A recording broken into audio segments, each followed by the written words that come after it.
Hi, everybody. My name is Craig Brockie, and this is a public service announcement. I just wanted to give you some information to help you and your loved ones. There's a lot of craziness and panic and concern in the world right now about coronavirus.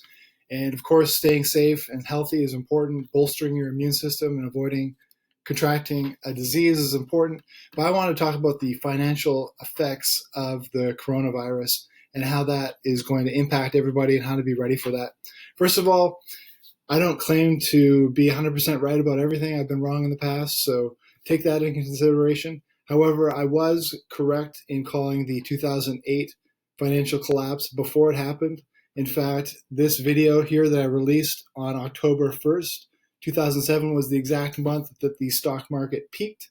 And I was referring people to read this book called Conquer the Crash so they would be prepared for what lied ahead. And the reason I was so confident at that time that the stock market and the financial collapse was going to occur was, of course, that the real estate market had collapsed already. And even though that was pretty obvious to some people that that was going to have some repercussions across the entire financial system, at that time the stock market was still climbing and there was no word of a financial collapse and no one saw the bank failures coming and the bank bail-ins and all that kind of stuff. So, and here's actually what I have been wrong, is we just completed the longest bull market in the history of the stock market.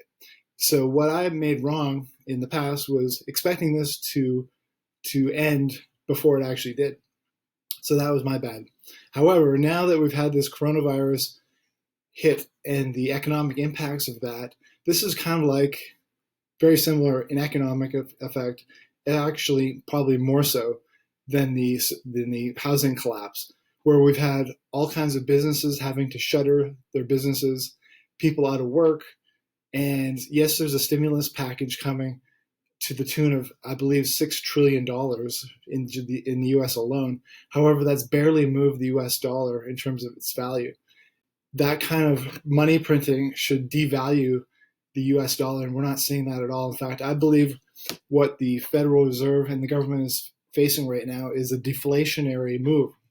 Now, not to panic, because in the short term, if you have any stocks or mutual funds, now is not the time to sell them. In fact, I believe we're just beginning one of the sharpest, quickest, and biggest stock market rallies that you'll see. But it's going to be a bear market rally. So here's the collapse in 1929 here. And then you can see it jumped all the way down here. But look at this move back here. So it recovered almost half of the losses. And I expect that's going to happen right now. So we've had extremely oversold conditions in the stock market. Hopefully you didn't panic and sell in the last week or so. And what you can wait for a few months until the stock market starts to peak again, and you'll look and you'll see the VIX, which is the volatility index. You want to see that drop into below 20 for sure, probably in the mid-teens. And then we're probably going to get this big move down into the bottom. And that's what you really want to be ready for, okay? Because that's where things really get ugly. This first move is bad, but this next move here where it bottoms, that's where everybody gets crushed. So you want to be out of the way for that. But in the next few months, as the stock market rallies, you know, there might be people thinking, oh, wow, the worst is over, and, you know, not worried about it. In fact, even a few months ago, the consensus was that, you know, there was no beating Donald Trump in the next election because the stock markets and the economy is going so well. There's just no way that he's going to lose to anybody. Wow. And I felt differently. I felt, wow, we've just completed the longest bull market. And if there's a collapse or even a bear market before the re-election, what happens is presidents typically actually don't get reelected in a bear market. You know, when times are tough, people don't want the same thing. They want change. So that's going to be an uphill battle for Donald Trump to get reelected. But coming over here, this is what I really wanted to talk to you about. I mean, if you have savings, hopefully you do. You're not one of those people living paycheck to paycheck. If you are, I'll talk about that in a moment. But You want to be selling into the next few months while things are rebounding. You want to be unloading any kind of real estate, any kind of assets that you can, because in a deflationary collapse, everything goes down in value except the value of cash or money. Even precious metals go down in a deflationary environment, especially silver, because it's more of a commodity used for industrial purposes. But this is the real important part. If you have money in the bank, and hopefully you do, and you have some savings, in 2008 to present, we had 465 banks close. And in the Great Depression, we had thousands of banks close. And not only that, but mutual funds, which were called investment trusts at the time. In fact, they had to rebrand them from using the name investment trusts, because at the time, all the investment trusts or mutual funds at the time went bankrupt in the Great Depression. So if you're holding stocks in mutual funds or exchange traded funds, I don't care what form you're holding stocks or equities, even bonds, you want to be unloading those things and liquidating them. But that becomes, where do you put your money? Where's a safe place to put it? Now here, we've had all these bank failures, and even a huge bank called Washington Mutual went down in the 2008 crisis, worth over $300 billion, I believe. So in the last recession or financial crisis, we had what's called bank bailouts, where the government and the Federal Reserve printed a whole bunch of money and threw it at the banks. Okay? Well, times have changed, people, and it's not good, because in 2012, we had an event in the country of Cyprus. And instead of having, when the collapse happened there, instead of doing a bank bailout, they did what's called a bank bail-in, where they actually confiscated depositors' money to handle the bank's obligations. Now, here's a little known fact. When you put money into a bank, you actually are foregoing the ownership of that capital. It now becomes the bank's asset, and you get an IOU from the bank. So it's really not your money anymore. You're just hoping that they're not going to need, that they'll be able to pay you back when you want your money. Now, the problem with that is there's something called fractional reserve banking. And this is a great link. I'm going to put all the links in the YouTube video here so you can follow along. But here's fractional reserve banking, and there's a little video here that you can watch, and it just shows how money gets multiplied. First of all, it comes from nothing by the Federal Reserve, which is a private bank, and does not have your best interests in mind. So we got the Federal Reserve that's looking out for number one, which is themselves, and then you have fractional reserve banking, where banks can basically lend money out to people at nothing, and they're basically making money out of nothing, and it just, the money supply gets multiplied, and they have almost no reserves. So if people come to the bank saying, "Hey, I'd like to withdraw my money," they don't have it to give it to you. Okay, so that's a big problem.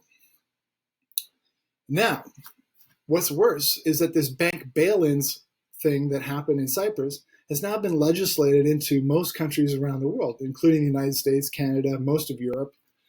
And so here's an article on Investopedia talking about how bank bail-ins will be the new bailouts. Scary, right? And here, if you don't believe Investopedia, here's the New York Fed, which is one of the Federal Reserve banks, talking about bank bail-ins. And here's the FDIC. There's this perception that if you keep your money in a institution in the United States, that as long as you keep your bank balance below $250,000, that you're fine, and that the FDIC will come in and insure your capital. Okay, well, this article and these articles talk to the contrary of that. If there's actual financial crisis, they can invoke what's called bank bail-ins and confiscate your capital. So that's the truth of the matter. Furthermore, even if the insurance was available, I wouldn't want to be in that lineup for a handout from the FDIC to insure my bank failure, okay? So when you want to keep your money safe, that brings me over to here. So there's this service, and I'm not an affiliate for any of these services, guys. I have no financial interest in anything that I'm referring you today. This is purely just a help flow, okay? Hopefully you can have some knowledge, gives you more control, and you can help others, okay? And the more of us that get through this unscathed or with as little damage as possible, the better. So there's a service called Wise Ratings, and you can check the soundness of the bank. So there's actually only 10 banks in the United States that have an A+ rating, 10, okay? And there's also 18 credit unions that have an A+ rating. So what I would suggest is it's only $25 to pull a report from these guys, find out a bank or a credit union, if you prefer, that's got a great rating, great safety, and put some of your capital there. And maybe split it across a few different banks, okay? And I used to bank in Switzerland because it's got a lot of history and known to be a very safe place to bank. However, even Switzerland has got bank bail-ins now. Another country that is known to be very, very safe for banking, Singapore, also has bank bail-ins. The plus side of these things, of these countries though, is Switzerland and Singapore are much sounder financially than the United States. The United States lives on borrowed money. In fact, there's a perception that the United States is the world's most prosperous, richest nation. Well, if you look at their balance sheet, they're actually the poorest nation in the world. There's no one in the world that owns more trillions of dollars than the United States, over $20 trillion currently. Here's another fact. Going into the last depression, I believe we're going to have a depression this time, not just a recession. I hope that I'm wrong. But going into the last depression, the British pound was the world's reserve currency. Right now it's the US dollar. Going into the last depression, the UK pound or the British pound had the British government had the most debt, and the US had the most, was the highest creditor nation. Now going into this depression, going into this strong recession or bear market or whatever you want to call it, hopefully it's not a depression, but going into this one, the US is the reserve currency, but it's got the most debt of anybody on the planet. So it's feasible, although hopefully it's not going to happen, but that the US dollar loses its position as the world's reserve currency. What would take over for that? I'm not sure. Could be another country's currency, or it could be a new currency, like a one world currency. Who knows? I'm hoping that doesn't happen. Anyway, so what we're going to have here, as far as I'm concerned, as we had this first drop here, we're going to have a nice sharp rally here where you want to be selling into that. You want to be liquidating your assets and preparing your banking, okay? Now, I think you want to get into a safe bank as soon as you can, because we've had so many not defaults, but there's been such an economic hit to the economy lately with all these businesses going down, closing, people who are living paycheck to paycheck, being out of work for 2 to 4 weeks. That's devastating to them. And furthermore, business owners like restaurants who've had to forego dine-in service. There's all kinds of businesses. Right now here in Florida, where I'm in Clearwater Beach, Florida, just today, there's a safer at home order that has come in that's telling people to basically close all non-essential businesses. That's going to have an impact. The beach here is spring break right now. I live right in the Clearwater Beach area. It's the #1 beach in America 2 years in a row. It's desolate. There's no one there. I took a jet ski ride there 2 days ago with my wife. We were just going past the beach, and there was hardly anybody out there.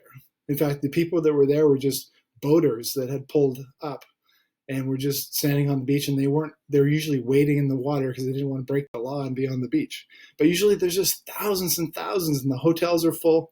Like, just think of the impact on those hotels and their ability to meet their mortgage payments and their lines of credit with the bank. All of that's under pressure right now. So I would suggest getting your money, if you have money right now, getting it into a safe bank. First move. Okay, let's see what we got. Now, if you don't have savings, let's make sure that you're safe too. So if you're one of the people that lives paycheck to paycheck, or you have a lot of debt and non-assets, that's fine, but let's think positive. Let's look for opportunities here.